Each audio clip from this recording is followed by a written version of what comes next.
I went to a McDonald's drive-thru and my window did not roll down. That's the universe saying, give it a rest. And I fought through it.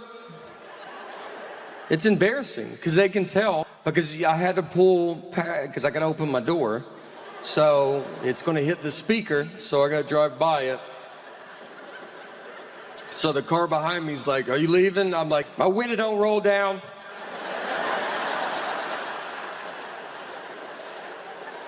And I got to open the door. Now the speaker's by the gas tank. So I got to yell my order out. Now that guy hears it. And then I look at McDonald's screen. Well, they got it all on the board. Just let the neighborhood know what I'm ordering.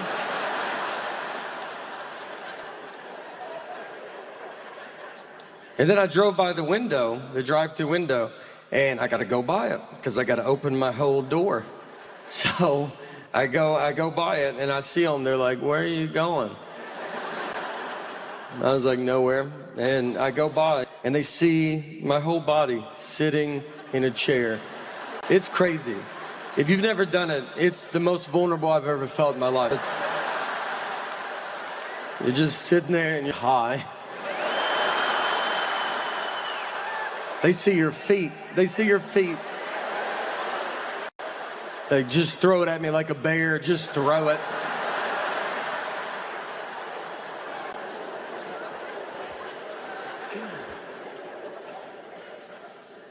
I used so much ketchup once at a restaurant that a stranger walked up and goes, that's a lot of ketchup.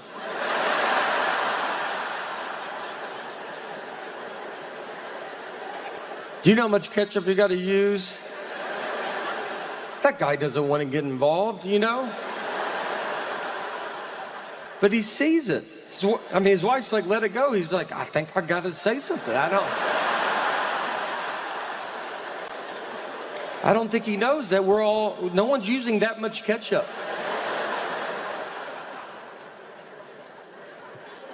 I was with a buddy, and we rented a car. He's driving. On the way out there, I see a dead horse. I mean, just laid out in someone's yard. And I've never seen that before. And I was like, man, I bet you don't think about that when you buy a horse. Like it dying, like you don't fast forward that far. You know, that's a huge thing, dying in your yard. That's the weight of a horse. You know, I mean, you can't just scoot it off into the woods with your foot and be like, let's try to get another one before the kids come home. You have to tell your wife to keep the kids away for a month. You got to Google how to move a dead horse. You got to possibly get another horse to help you do it. And that's not going to be easy, you know? I think that's what the blinders are for, because it's like, just look ahead. Don't worry about what's going on back here. Or you got to get your friends to help you do it, and you can't spill the beans too quick on that. You know, you think it's hard to get them to help you move a couch, try a dead horse. I mean, you got to lie to them. You got to just be like, we're getting a divorce. We hate each other. Just come over. Bring your truck, though. And when they pull in there, let me tell you, they're going to see it. All right, everybody saw it. It was next to the road. So they're going to pull into that driveway and be like, man, I don't think they're going to divorce at all. I think we're here to move that dead horse is what I think. And I say, let's let him bring it up, make him ask. But I will be shocked if we don't touch that dead horse today.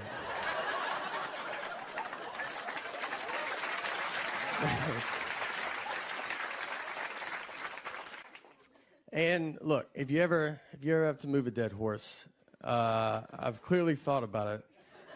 And you want to be the first one to the horse. You don't want someone else to tell you where to grab a dead horse.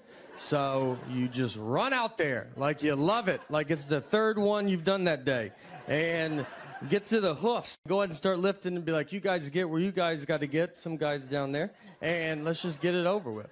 I'm gonna let this one go by. I mean, like, you know, the hard part is I see them coming before y'all, and I mean, I just see a blinking, like, 5 miles away going, that one looks like it's coming. In my head, I'm just like, I think it's, you know.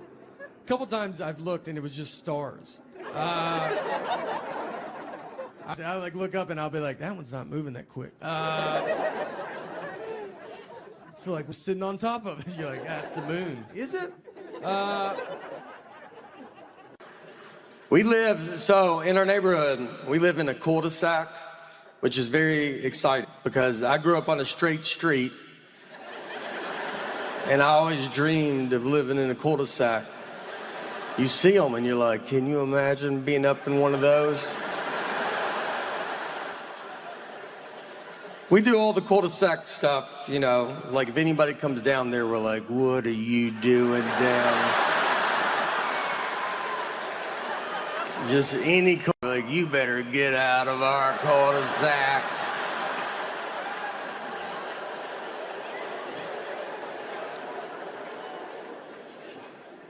We went to Europe last year. Europe's very old. That's what I learned last time in Europe. Like, because you think we're old as a country, and you get there and you're like, good night. You know, how long have y'all been over here? Australia, very far away. Farther than I thought. Our Earth, a little bigger than I thought it was. And I think we should have went the other way as well, but the pilot had different plans. I had jet lag there. I did not mind it because I woke up at 5:45 a.m. and I don't ever wake up that early. So it was like a new life, you know? I was like first in line at the breakfast buffet. Here's what I'll tell you. If you get up at 5:45 a.m., noon is pretty far away, though. I mean, I thought you bet your life, and it's maybe 8:30. Like, 6 p.m., you're like, I don't know how people are out. How are they doing this? What are they doing? Why won't the sun go down? I went to community college for 1 year. I have 0 credits. Community college, a lot of people don't know, is college when they're like, you're probably going to stay in your community. So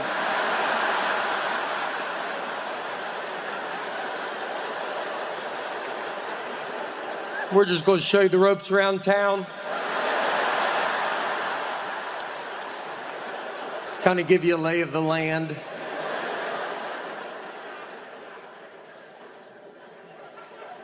That whole year, I don't have credits because I had to take all remedial classes, which remedial is basically they're classes for someone my age now trying to go back to school because they don't remember school. And I took them right out of school. They were like, you don't remember school? I was like, I just came from school. And they go, it looks like you've never heard about it. Everybody in there was like 50. I'm like, well, who's the teacher? I think you have to tell me if I ask, who's the teacher?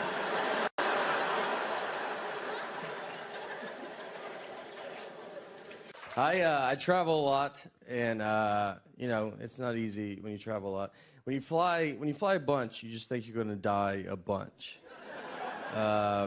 I fly all the time. I was going through security recently, and this lady in front of me told the TSA agent that she was nervous about standing in like the X-ray machine, and then the TSA agent goes, "Well, it's a lot safer than that plane you're about to get on." All right, like what plane is she about to get on? Do you know something about that plane? Like, why would you say that? Have you ever, like, got on a flight and just looked at everybody already on it? It just looks like a group that would go down in a plane crash, like, for some reason. You're like, I feel like I've seen y'all before. I had a pilot tell us right before we take off that he was retiring, and this was his last flight.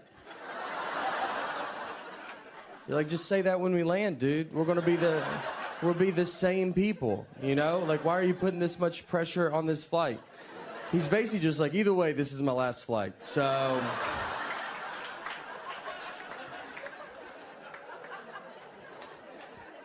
I don't even like to change flights because I'm afraid I would change into one that goes down.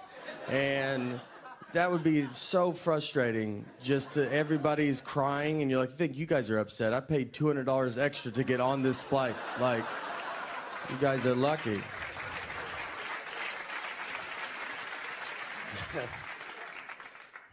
I was going through a small airport like recently, and like so they just had like the metal detector, and so we go through, and guy in front of me, it beeps, And then they asked him, they're like, hey, do you think, they're like, do you have anything metal on you? And he was like, my keys. He's like, do you think that would do it? And it was like, I think that would be the #1 answer on Family Feud of what would set a metal detector off. Keys? We thought he was gonna be like his knee or something. He's like, keys, do you think? You're like, oh, let's just try it without it and see what happens. When you're married, fighting is open 24 hours, anytime. We got in a fight recently at 3 a.m. We woke up to get in this fight, and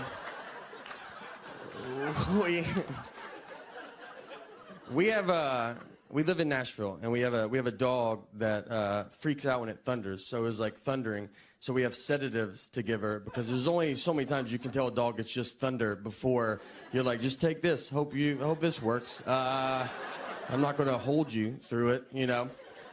So I wake up, and I had asked my wife, I was like, hey, where are the sedatives at? And she was like, they're at the top of the cabinet. So I go get them. When I get them, I looked at the bottle, and the bottle said they were expired. So I had to, like, wake her back up. And I was like, hey, these say they're expired. And she was, like, annoyed. She was like, they're not expired. Those are new pills in an old pill bottle. And I was like, all right, you know, I should have thought of that. That's my fault. I mean, people come to our house all the time and they get milk and they're like, is this milk expired? And I have to go, that's new milk in an old milk jug. Are you the stupidest person I've ever met in my life? How could you not figure that out? That's basically what I told her. It wasn't as fun as that, you know, but that was the gist. And instead of just saying, you're right, that's a logical statement, she dives all in and tells me it doesn't matter because dog medicine can't even expire. Which she's never even heard a rumor about that. She doesn't know that. We don't know any dog medicine people. I know who she knows. And we don't know one dog medicine maker that's like texting her, like, let me tell you a little secret about dog medicine. We've invented medicine that can't expire. Our daughter's still in our bed, too. And parents don't like that when you say it. They're like, you got to keep them outside. Don't look at them. It's my fault. So we had a kid late in life. We have one kid. And so we're kind of hitting all the sites. And when I get home, travel a bunch and I get home, I'd want us to all sleep in the bed together. And I've kind of built up a habit now, and it's happening. So it's tough, though, because kids don't know how to sleep. I mean, she makes king bed feel like a twin. I'm on the edge. When I sleep alone in a hotel, I have to sleep with my head on the nightstand. It's the only way I know how to go to bed. She gets sized upside down. If you woke up upside down tomorrow, you would go to the hospital. She's also apparently going through menopause because she's the hottest human being that's ever lived. I mean, I'm freezing at night. She just kicks all the covers off, and you're like, yeah, no, you go ahead. It's your bed. We're lucky to be in it. She's got to, at some point, you know, I don't know. She'll be 37 years old. Hey, can I get in the bed with you guys?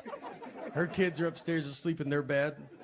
Her husband left a while ago. He ain't gonna put. I have a daughter, and my daughter's name is Harper. So a lot of people ask, they're like, oh, did you name her after Harper Lee, the author of To Kill a Mockingbird? And, you know, I've never thought about an author a day in my life. So that never me. I mean, my middle name's Lee, and just never crossed my mind. I love having a kid. I love when kids cry. It's just innocent. I love how innocent it is. They cry over a tag in their shirt. And I mean, they're all just, they don't like, it feels weird. And then, I mean, if you walk, you like, is your house on fire? Like, I've never seen someone cry this much. It's over nothing. She's on her iPad a lot. You know, that's the hard part. You got to get these kids off. Or you don't want technology all the time. She just sits there, iPad. She wants to be a YouTuber, which as a comedian makes me furious. She watches all these kid YouTube videos, and now she makes her own videos. It's just her sitting there going, hey guys, what's going on? Click the links below, subscribe, leave a comment. None of this is anywhere but my phone. I got 90 hours of this, not on YouTube. Me and him are the only subscribers. Just watches kids playing with toys. Like, that's what's crazy. It's not like a show. I'd be fine if she watched a show. She watches just a kid that's like, hey, you don't have this toy? I do. You want to see me open it? It's got 5 billion views. It looks like we buy her nothing. Like, we just show her, if you want to watch a kid have fun, but you're never going to have fun in this house. I just want to buy stuff and her not know I bought it. And that's so hard. I think if I knew the name of my bank, I could do it. But I gotta go through her to get that information. I poke around. I'm like, if I had a bank, what bank do you think I would go to?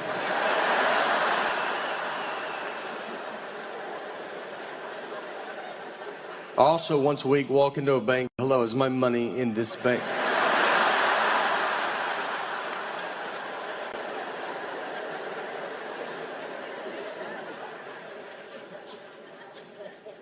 Thank you. Thank you. Thank you, everybody. Unbelievable. So I'm Nate. Pretty lazy guy.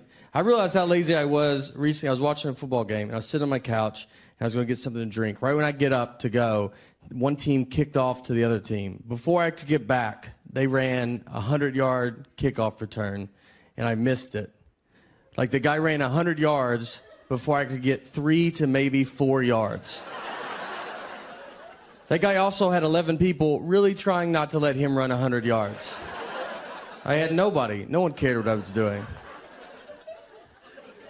When you watch sporting events, too, I feel like the commercials that they have, they're like advertising towards like professional athletes. Like, they have like running shoes. They're like, oh, you should buy these shoes. Then it shows like an NFL player like running with a tire tied to his back.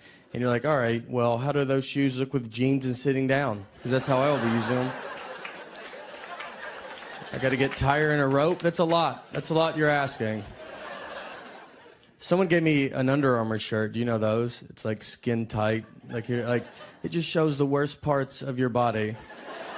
I look better without a shirt on than with that shirt on. Just brutal. You know, like in plastic surgery, how they draw like markers on you and stuff? Like, they should just put you in that shirt and be like, obviously, you can see where we're going to go after the target areas. I always tell people I got to get back in shape, but, I mean, I've never been in shape. So, most people are like, if I can get back to my 20s, I would have to go back to 7. Like, if I could go back to when I was 7, I was killing it. For me, a good workout would be walking to McDonald's would be a great start. You know, maybe stand up and eat it, see if that does something.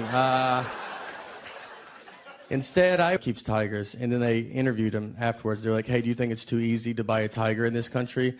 And he was like, yeah, sadly it is. It's way too easy. And I was like, that was my favorite part, you know? Like, that shows why America's the best. I didn't even know you could buy tigers before I watched this. I would have been embarrassed to ask. And then I watched it, and I was like, I don't really have to jump through hoops if I want to buy a tiger. It's not an all-day thing. It's an hour. I'll be right back with our tiger. And everybody wants to get rid of guns, and what makes me nervous is, like, you took away guns from people, those are the exact same people that will buy tigers. And that's going to be a much bigger problem.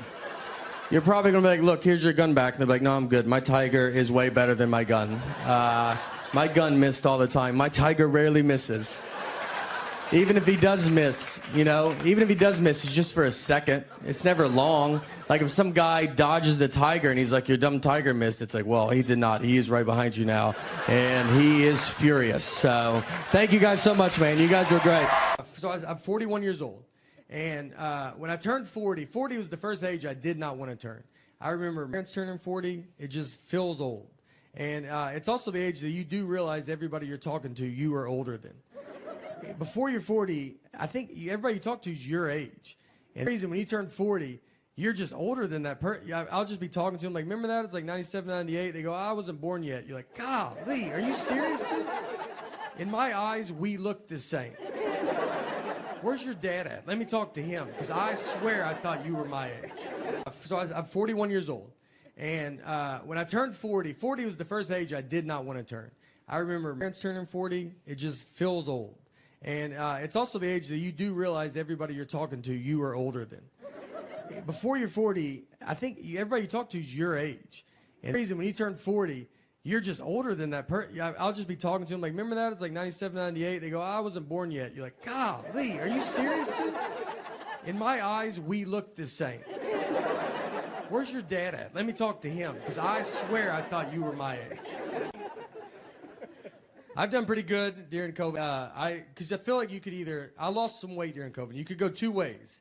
If you wanted to gain weight, this is your time. I mean, everybody's fine with it. You can just do it. But I've been doing all that up until COVID. I've always lived by that rule. So during COVID, I was like, I need to stop. And my neighbor started working out in his driveway. And so he was like, let's work out in my driveway. And, you know, I make a lot of excuses during COVID. You're like, I'm just so busy. You know, I got a lot of stuff to do today. And he's just out there. So I started doing it with him, and he had a trainer. And I'm not a big fan of working out. Never done it. And I told him, I was like, I just want to do upper body stuff. And they go, all right, well, how about we just do legs every day? That's all it is legs. I think it's a huge conspiracy with trainers that you never actually do your upper body. And when you are doing it, I mean, I asked him, I go, is this upper body? He goes, yeah. I go, yeah, because I'm bending down quite a bit. And wives are the ones that keep it together the longest in a relationship. If you see an old married couple, like 80-year-old, they're 80, the wife is just, she's with it. And her husband, where are we at right now? Like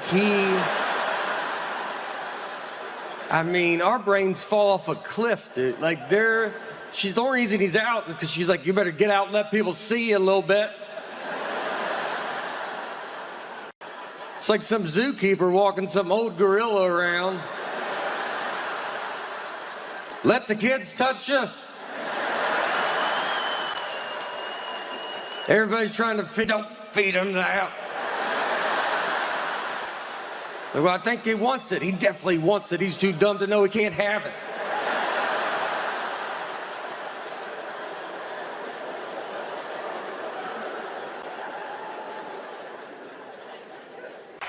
Crazy.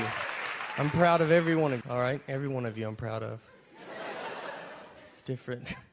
It is great to be here. Very fun to be in New York. I live here, so that's why it's fun. I am from Tennessee, though, originally, and I still have a little bit of an accent, because, like, people hear it, and they always come up, and they're always like, oh, what's up, where's your accent from? I'm like, Tennessee. They're like, oh, that's cool. I have a cousin that lives in Florida. All right. I don't know. Are we just naming states? Is that what's going on? I don't know what.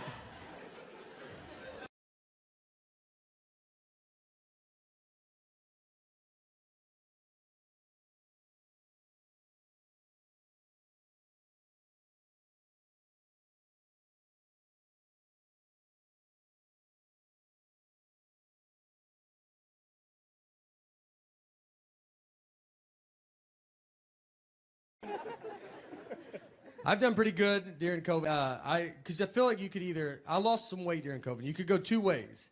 If you wanted to gain weight, this is your time. I mean, everybody's fine with it. You can just do it. But I've been doing all that up until COVID. I've always lived by that rule. So during COVID, I was like, I need to stop. And my neighbor started working out in his driveway. And so he was like, let's work out in my driveway. And, you know, I make a lot of excuses during COVID. You're like, I'm just so busy. You know, I got a lot of stuff to do today. And he's just out there. So I started doing it with him, and he had a trainer. And I'm not a big fan of working out. Never done it. And I told him, I was like, I just want to do upper body stuff. And they go, all right, well, how about we just do legs every day? That's all it is legs. I think it's a huge conspiracy with trainers that you never actually do your upper body. And when you are doing it, I mean, I asked him, I go, is this upper body? He goes, yeah. I go, yeah, because I'm bending down quite a bit. So I'm married. We have a lot of married people here. A few. Some. That's fun. It's fun. I don't know. I've been married 4 years now, and it's getting pretty serious, to tell you the truth. A lot more serious than I thought. I always have, like, I got other buddies that are getting married now, so they always, like, want to come talk to me. So, like, I always tell them, they're like, what's it like? I'm like, here's what it is. I'm just telling everybody. Marriage is like, you ever go to a concert and you see a mosh pit, and you're like, you know what? I'm going to go get in that mosh pit. But then once you get in it, you're like, I do not want to be in this mosh pit at all. I'm going to leave and go get some beer. Then the mosh pit's like, didn't you drink last night? All right, mosh pit, why don't you get off my back and let me live my life? Why?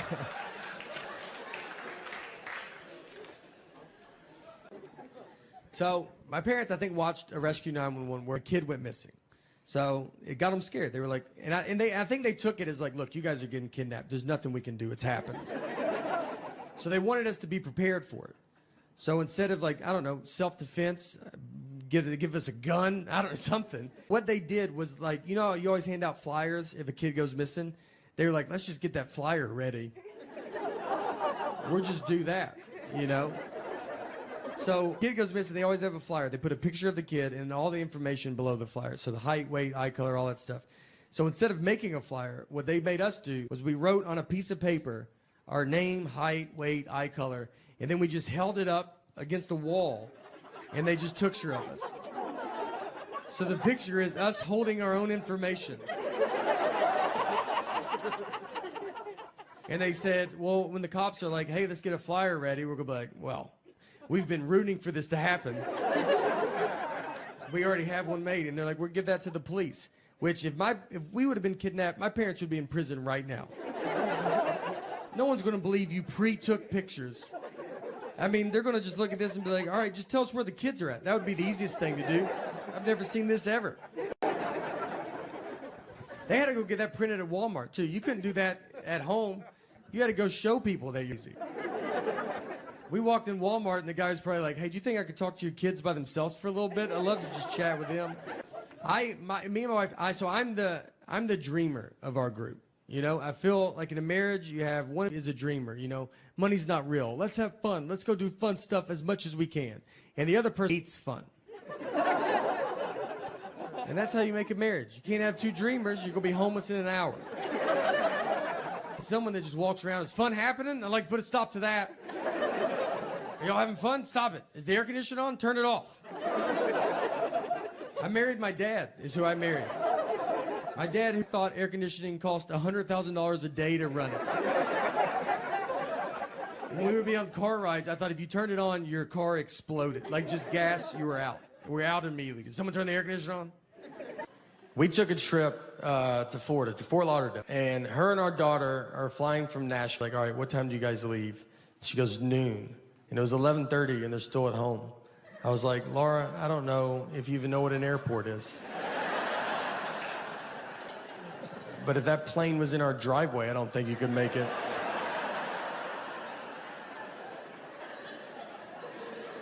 And she said, that's what time we leave for the airport. Our flight's not till 1:30. And I was like, all right. So what do you think I wanted to know when I asked that?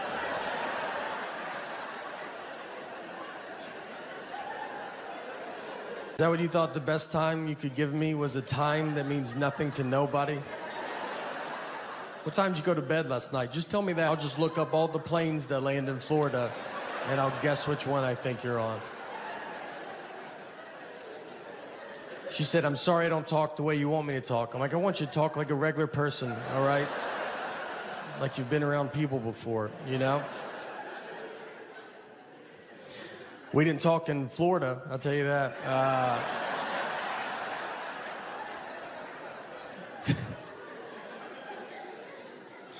She's good at not talking to me. She can go a long time. She could do her whole marriage career.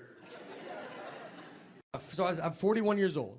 And when I turned 40 was the first age I did not want to turn. I remember my parents turning 40, it just feels old. And it's also the age that you do realize everybody you're talking to, you are older than. Before you're 40, I think everybody you talk to is your age. And the reason when you turn 40, you're just older than that person. I'll just be talking to them like, remember that? It's like 97, 98. They go, I wasn't born yet. You're like, golly, are you serious, dude? In my eyes, we look the same. Where's your dad at? Let me talk to him, because I swear I thought you were my age.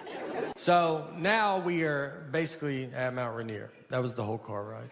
And if you ever go, just so you know, you have to pay to go up it. It's not a free mountain. Someone bought it, and they're charging tickets. It's also all uphill. It's a nightmare. So be ready for those things. We drive up, we park, and we're walking up the trail. So went up it halfway. I mean, I can barely breathe. And this couple's coming down, so I stopped them. I was like, hey, is this enough where we're at? You know, is this like, you get it? Like, we're not trying to live on this mountain. And the lady goes, I'm 75 years old, and I did it. And I was like, all right, maybe that's why you didn't hear the question that I asked. Everybody's pretty cocky on the way down. I mean, there was women with babies. They had 3-month-old babies strapped to their chest. I was like, why would you bring that much extra weight with you? I left my wallet in the car. They looked exhausted. I'm surprised they're not just babies left up there and rangers have to come down. Whose baby's this?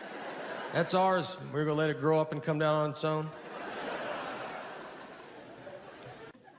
What I eat that's the main problem. I eat like a child. I mean, it's not good. He goes, let's go through like what you had for breakfast, or your whole day of eating. He goes, let's go through yesterday. And in my head, I'm like, well, yesterday's not a good day, you know. Let's pick another day. He goes, go through yesterday. I go, all right. I had donuts in the morning. And he goes, all right. Was it like they were just out or something? I go, no, I drove to it. I drove to it, and he's like, is it on your way? I go, no, I was late to where I was going because of it. He goes, what about late night snacking? And I was like, well, I had Sour Patch Kids last night. He goes, did you watch a movie? I go, no, just regular TV. And ate only, he's like, the little kid bag? I go, no, it was a bag. It was a bag of them. If you saw it without a label and someone said, hand me that bag, they wouldn't be confused on what you were asking. I always have trouble going to sleep, and I swear every doctor, it's like I eat Sour Patch Kids and have soda, and I'm like, what's going on, man? I can't. Dude, at night, my brain just doesn't stop. And you're like, yeah, dude, you can't eat Sour Patch Kids in bed. Maybe that's a problem. Thank you, everybody. That was exciting. You know, it felt good. All right. I'm from Tennessee originally. Yeah, so that's something. And I lived in New York though for 8 years. I'm on board with New York. I like it. I like the driving. It's like great. It's very intense.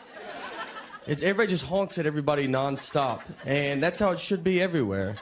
You know, like growing up in the South, no one honks their horn ever. People just sit at lights, and they're just like, if you want to go, I totally understand. I'm probably not going to go when I get up there. So yeah, let's just wait it out, right? Shouldn't we just wait it out? I'm married. Been married for 7 years. We have a 10-month-old daughter now. So yeah. It's getting pretty serious, so looks like we're going to go through it. We were living in New York when my daughter was to be born, but she was not born in New York. She was born in Tennessee. We flew home and had her there. I did not want her to be born in New York. Like, I don't need her growing up thinking she's better than me. So, yeah. Told her, you start where we start, all right? It's a wild experience having a kid. I'm sure a lot of you guys know. I remember on the way to the hospital, like I told my wife, I was like, look, I don't want to see anything, all right? It's going to be, like, gross. I wish it was like the 50s when they didn't let men in the hospital. But it's not. Now doctors are just like, why don't you deliver the baby? Like, why don't you do most of it? They just pull the baby out, and they're like, here, cut the umbilical cord. But, like, I didn't take a class. They just act like I'm the guy that cuts umbilical cords at the hospital. I almost cut the wrong part, and then the guy's like, that's not right. I was like, oh, so maybe, you know, you should jump in. You did go to doctor's school for this. Why am I doing minor surgery right now? Then they just hand you your baby, and then they're like, all right, we'll see ya. And that's when you're like, well, I could use your help actually now. Like, I don't know how to do this. The first question I asked, I should have probably kept her, because I was like, how much do you feed it? I bet it's a lot. It sounded like I was buying a hamster at a pet store. The biggest message they tell you at the hospital, the number one, they're like really big on like, all right, whatever you do, let's just try not to shake this baby. That's literally like the number one goal. And they tell it to you, they're like, you know, obviously you're going to want to shake the baby, but yeah, I mean, it would be so awesome if you just did not shake this baby. And then they showed me a video of a guy that was like, here's what I do instead of shaking my baby. Like he was like, I take walks, for instance. Like I walk 70 miles a day or something. I walk a lot. I've barely seen the baby. Then I signed a certificate like I was in kindergarten that said, all right, like I promise, I swear to God I won't shake the baby. Like, quit asking me. I've never heard the word shake so much in my entire life. That's all we talked about. The first night we got her home, she was like crying for like 6 hours. You're just like confused, we're delirious, you know? And I was like sitting there and I was like, wait, are we supposed to shake this baby? Is this when we do it? This seems like when you should do it. We didn't shake her, so it's all right. You guys don't have to call somebody. We have rocked her aggressively, but there's a pretty big difference. And she is 10 months old. She had to get we had to go to a 9-month-old checkup, and she had to get a shot. It's very nerve-wracking when a baby gets a shot because they don't know what's going on. Like, she's just looking, you know, at us being like, this day's going unbelievable. Like, I don't even see what could go wrong. And then you're like looking at her like, it's about to all go wrong. No idea. So she gets the shot, so we go to grab her, like, you know, for her to start crying, but she doesn't cry. Like, she's fine. And like, the doctor was like surprised. Like, my wife is like happy, but she's like emotional. She's like, you know, maybe this is a sign, like she's gonna be a strong girl, maybe like a powerful woman. And I was like, yeah, possibly. We should also make sure she might be a psycho. Like, who doesn't cry when they get a shot? Who's just fine with that? I would cry if I got a shot, and she's already comfortable with pain at 9 months old. All I know, in 20 years, I'm either going to be telling her, look, we love you, and we're happy you've accomplished all of your dreams, or I'm going to be on the news going, we love you, but you need to turn yourself in right now. Right now. So I'm married. We have a lot of married people here. A few. Some. That's fun. It's fun. I don't know. I've been married 4 years now, and it's getting pretty serious, to tell you the truth. A lot more serious than I thought. I always have, like, I got other buddies that are getting married now, so they always like want to come talk to me. So, like, I always tell them, they're like, what's it like? I'm like, here's what it is. I'm just telling everybody. Marriage is like, you ever go to a concert and you see a mosh pit, and you're like, you know what? I'm gonna go get in that mosh pit. But then once you get in it, you're like, I do not want to be in this mosh pit at all. I'm going to leave and go get some beer. Then the mosh pit's like, didn't you drink last night? All right, mosh pit, why don't you get off my back and let me live my life? Why?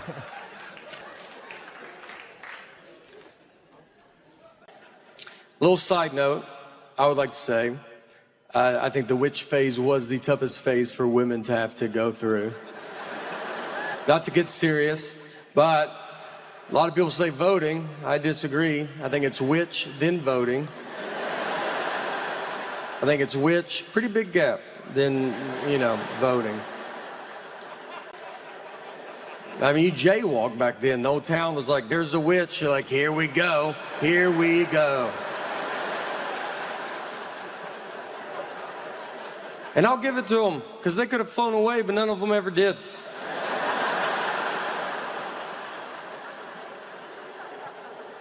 All right, sorry. Look, just trying to get a witch joke in. It's pretty complicated. There's a lot of moving parts. You got to bring up pilgrims somehow. We take our trash out one of the days. I don't know the day, but it's a day. We're doing it. There is one day. I know we forgot to take it out a couple weeks ago. That stress could break up a family. All week was like, everybody eat out of your hands. We had friends over like, put your trash in your pockets, take it to your homes.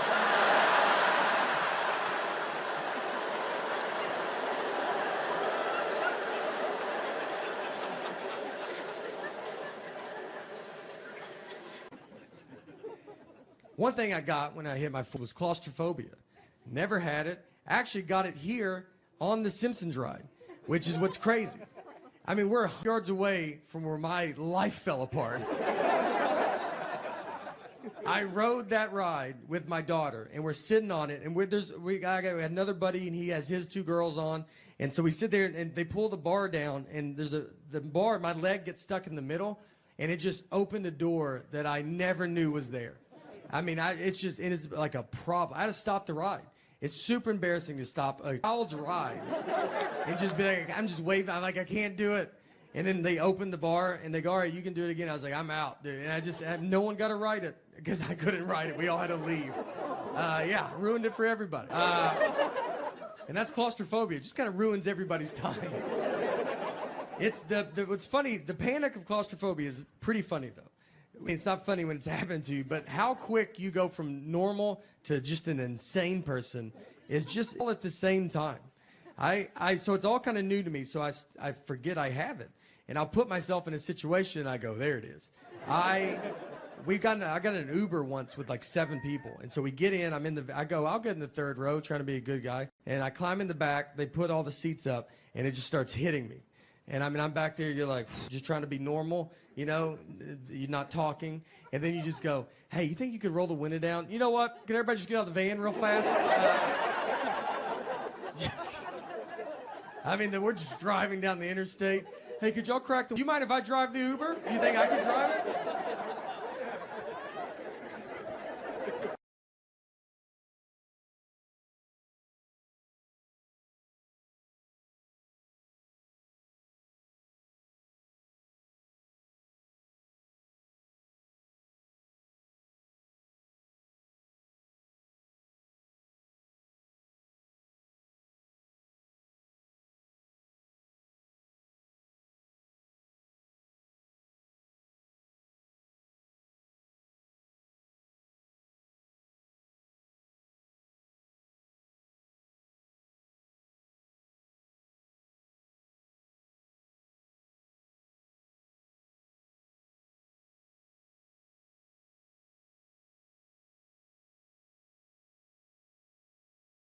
Very exciting. It's crazy. Look, if you're at home, I'm as shocked as you are that I'm here. So, it's, you know, I've come to this building for a long time, and so it's unreal to be here at this Saturday Night Live, which is crazy. It's all right there. My name is Nate Bargatze. I'm from Tennessee. I'm from the 1900s. And, I just think you got to say it. Like, the world is so future now, and I feel in the way of it. Hotels are futuristic. Like, you go, like, you take a shower, the shower's enclosed, but now a lot of hotels have half a glass, and water gets on the floor, and that's the future. That's what the future.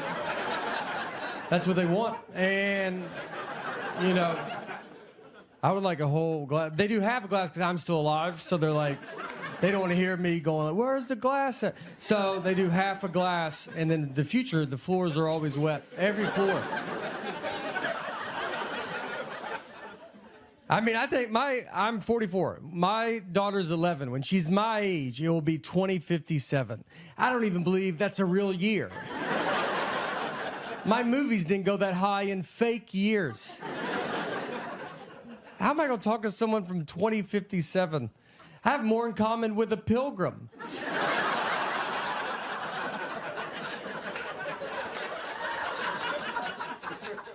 I saw too much old-timey stuff. I'm pre-internet. I mean, we go to a county fair, Wilson County Fair, and this is in Tennessee, if you're wondering. And we would go there. Fairs, I don't know how they're still open, but I don't think the government knows about them. I don't know, we ride these rides that were on the interstate an hour ago.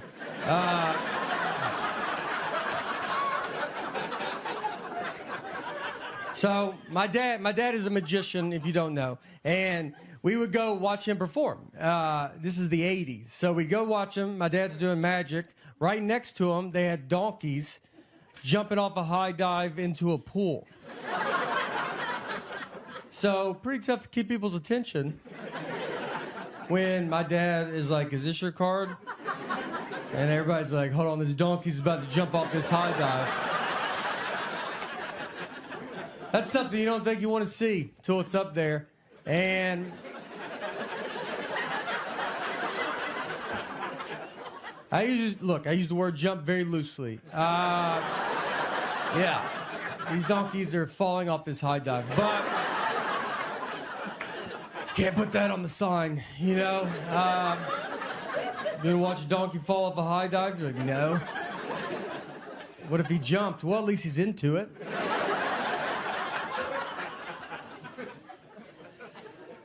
Just so you know, PETA shut that down. And, yeah. And that was one everybody was like, we get that one.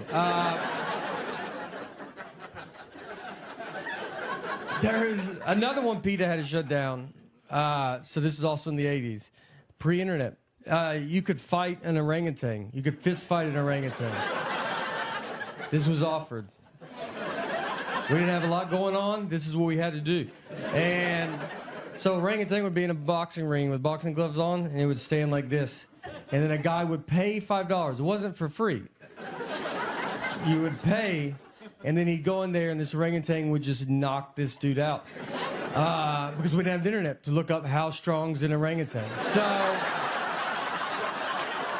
yeah, it was, you know, it was all word of mouth back then. You had to meet a guy that just fought an orangutan. And you're like, are they strong? You're like, yeah, dude. Like, but the arms are skinny. I know. That's what I thought as well. That strength comes from somewhere. Look, if you think I'm old, there's people older than me still around. Yeah. That's crazy. It's crazy. Walking around. People from the 30s. My great Aunt Helen, from the 30s. She's deaf. They didn't know she was deaf until she was 9 years old. That's how long it took them to figure it. Deaf, one of the easier ones to figure out. And the doctors were baffled as they smoked in her face. And they're like, I don't know, you know? She's rude, I'll tell you that.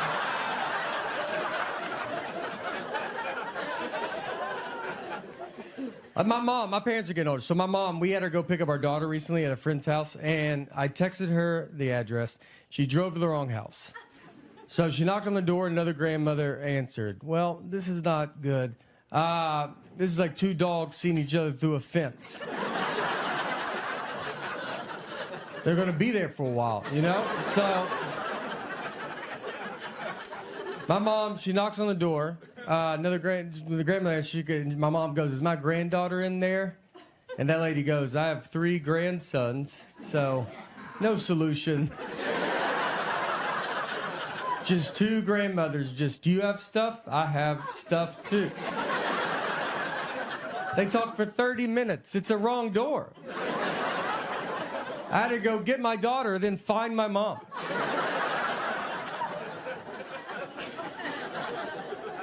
My dad, too. My dad's, you know, my dad has surgery 8 times a year, probably. And he loves it. He loves it. He had surgery because he was addicted to Afrin, the nose spray. Because, look, I've been addicted to Afrin, the nose spray. If you don't know what it is, I would honestly tell you not to get involved. It's one of the best things I've ever been part of. Solves everything immediately. When I was on it too, my wife, she'd be like, what's that? No, she hear one puff. What's that? I go, I ain't gonna live like this. I ain't worked this hard not to do effort in my own home. So, my dad goes to the doctor, and they were like, do you use Afrin? And he goes, no. And the doctor was like, I can see that you use it. I was just saying that. He goes, how long have you been using it? My dad said 5 years, which is a lie. But my mom was there, and she goes, how about 45 years? That's how long he's used it, 45 years. The back of the box says no more than 3 days. There's not a medicine on earth that tells you to give it a good 45-year run.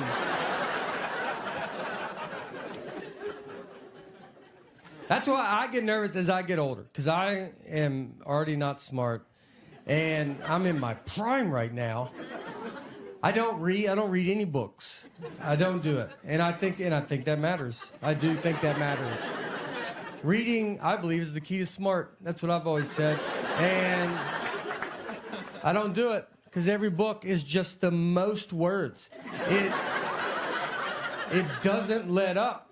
I mean, every page is more work. It's like, what are you talking about there? Put some blank pages in there. Let me get my head above water for 2 seconds. I did. Thank you. It's been a meeting joke. I want to learn more about history because I don't know anything, and so I'm trying to figure it out. And I can tell I don't know anything about history because every history movie I watch on the edge of my seat. What is going to happen? I don't know. I watched the movie Pearl Harbor, and I was as surprised as they were. Just crazy. All right, we've got a great show for you tonight. I don't know anything about history, and I can tell because every history movie I watch on the edge of my seat.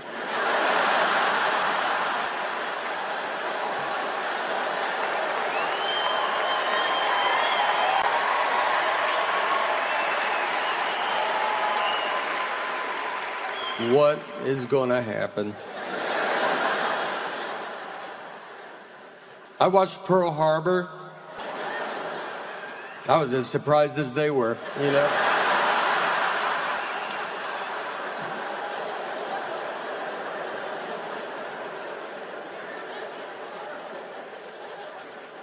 Last time you said you were going to cut down on sugar and you're going to get into health. You look fantastic. Thank you. You look it's gotten better. I still just meltdowns where I'll still go to McDonald's, went to a McDonald's, and I had to open my door one time because my window wasn't broke. That was pretty sad. That's sad for me and them. It's like me and the McDonald's worker are all just like, what are we doing with our life? Like, they shouldn't see your whole body in a drive-through window. They shouldn't, you just have to open it and you're like, and you just take all the food, and they see your shoes, and you're like, yeah, I'm sorry. You're like, I don't know, dude. I should have just not done it. The one day my window goes down every day on earth of my life.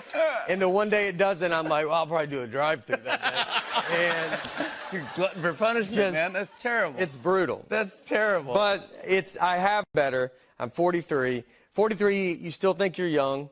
I'll hang out like a 23-year-old, and I'm like, you get it, dude? We're just a couple young dudes kicking it. And some guy will be like, I'm 45. I'm like, beat it, old man. I can't believe that guy had the nerve to hang out. Let's go sit down a little bit. I went and got a physical, and after your 40s, I'll tell you, before 40, you go through like a drive-through window. It's like they're just like, you move your neck and they're like, come on, man, you're wasting everybody's time, all right? Go live a life. And then you pass 40 and the doctor's like, you mind shutting that door behind you? He's like, I'd lock it, we're about to get after it. And it was the first time I've ever been talked to old. And so it was just me and him. And he goes, do you pee a lot at night? And I was like, did my dad just walk in the room? Like, how old? I've never peed at night in my life. I was like, how about pee till the sun goes down? But I did. I was like, but, just so I know, what is a lot? What is a big amount? And I'll tell you what, he's ruined me. I only pee at night now. I would love to pee during the day. My body's like, today, we'll get it out tonight, don't worry. Silver War. That's how I say it. Instead of civil, I go Silver War. Because, look, that might be on me, all right? I'm not.